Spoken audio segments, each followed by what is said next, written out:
ଆସିନା ପାଳ କୂଳକୁ କେମିତି ଗଛ ଲାଗିବ ପୁରା ପିଆଜ ଗଛ ଲାଗିଛି ତା ବାଡ଼ କରାଯାଇଛି ହନୁ ପଶି ଯାଉଛି ସେ ବାଡ଼ କରାଯାଇଛି ସେପଟ କଖାରୁ ଲାଗିଛି ଏଇଟା ସିମ ଲାଗିଛି ସିମ ବି ମଝିରେ ମଝିରେ ଖୁଣ୍ଟି ଲାଗିଛି ଏଇଟା ବାଦାମ ମଡ଼ା ହେଇଛି ସେପଟରେ ବନ୍ଧାକୋବି ଏଇଟା ଫୁଲକୋବି ଦେଖନ୍ତୁ ଏଇଟା ପାଳଙ୍ଗ ଜାଗା ଏଇଟାକୁ ମୋ ଭଉଣୀଙ୍କ ଘର ପାଖରେ ତାଙ୍କର ଚାଷ କରାଯାଇଛି ମଶା ଯାଉଛନ୍ତି ଆଗରୁ ସାମ୍ନାରେ ମୋତେ ସବୁ ବାଡ଼ି ଦେଖାଉଛନ୍ତି ତାଙ୍କର କେମିତିଆ କ'ଣ ବାଡ଼ି ଏଇଟା ଦେଖନ୍ତୁ ସୋରିଷ ବୁଣା ହେଇଛି ଏପଟରେ ଧଣିଆ ଗଛ ଛୋଟ ଛୋଟ ଦେଖାଉଛି ଧଣିଆ ଚାଲ ମଶା ଚାଲ ହଁ ଏଇଟା ଧଣିଆ ଏ ତମର ଏ ସୋରିଷ ବି ଆଚ୍ଛା ଏଇଟା ମଶା ସିମ ଏ ଆମର କୁନ୍ଦୁରି ନା ହଁ ସେଠି ସୋରିଷ ଫୁଲ ଭଲ ହଁ ହଁ ସୋରିଷ ପୁରା ସେ ନଈ ପାଖରୁ ଚାଲିଗଲା ଏତେ ପର୍ଯ୍ୟନ୍ତ ଏ ଯେ ସେଟା ସୋରିଷ ସେପଟେ ନଦୀ ଆର ପଟ ନା ଏଇଟା ଗୋଟେ ନଦୀ ଆମର ହଁ ଛୋଟ ନଦୀ ନା ହଁ ଇଏ ମୋ ଭଣଜା ବସି ମୋତେ ଡାକୁଛୁ ଭଣଜା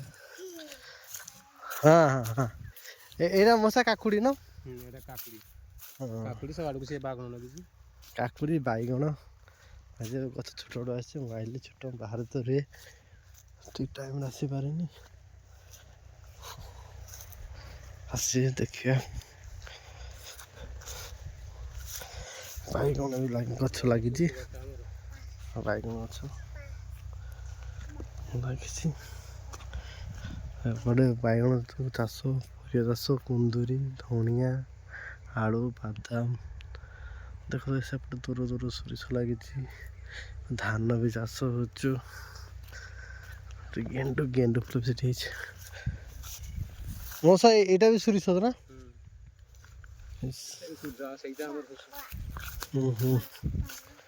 ମଝିରେ ନଦୀଟା ପାଣି ବି ନିଷ୍କାସନ ହଉନି ଆଖୁ ବି ଲାଗିଛି ସେପଟା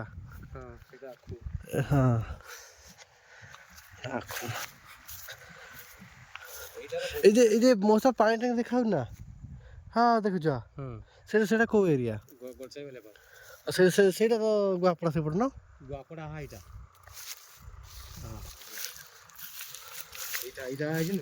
ମୋ ଆଙ୍ଗୁଳି ସଜାର ହଁ ସେଇଟା ହେଉଛି ଗୁଆପଡ଼ା ଆଚ୍ଛା ଆଚ୍ଛା ଆଚ୍ଛା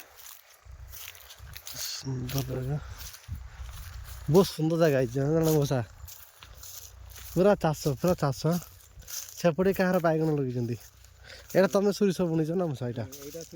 ଧାନ କାଟିକି ଯେ ଖଳାରେ ଏଇଟା ଏଇଟା ଅଧା ବୁଣି ଆଉ ଅଧା ଅଛି ବାକି ଧାନ କାଟିକି ସେ ବିଡ଼ା ଚଭାଇଛି ସୋରିଷ ଅନୁକୂଳ ଲଗାଇଛି ଗୋଟେ ଗୋଟେ ଫୁଲ ଫୁଟୁଛି ଅନୁକୂଳ ଆଜ୍ଞା ଏ ନଦୀରୁ ପାଣି ପାଇବ ଏଟା ଗୋଟେ ଦେଖନ୍ତୁ ଏଇଟା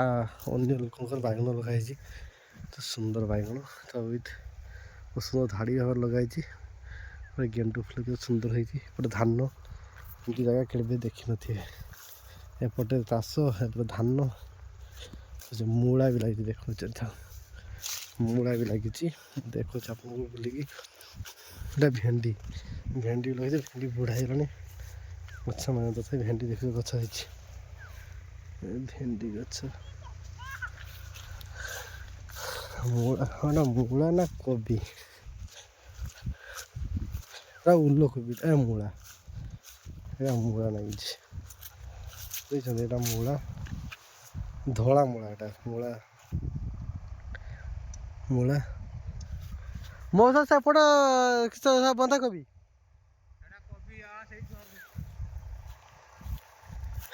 ଆଚ୍ଛା ଏଇଟା ଭଲ ହେଇଛି ଦେଖୁଛ ଆଗକୁ ଦେଖାଉଛୁ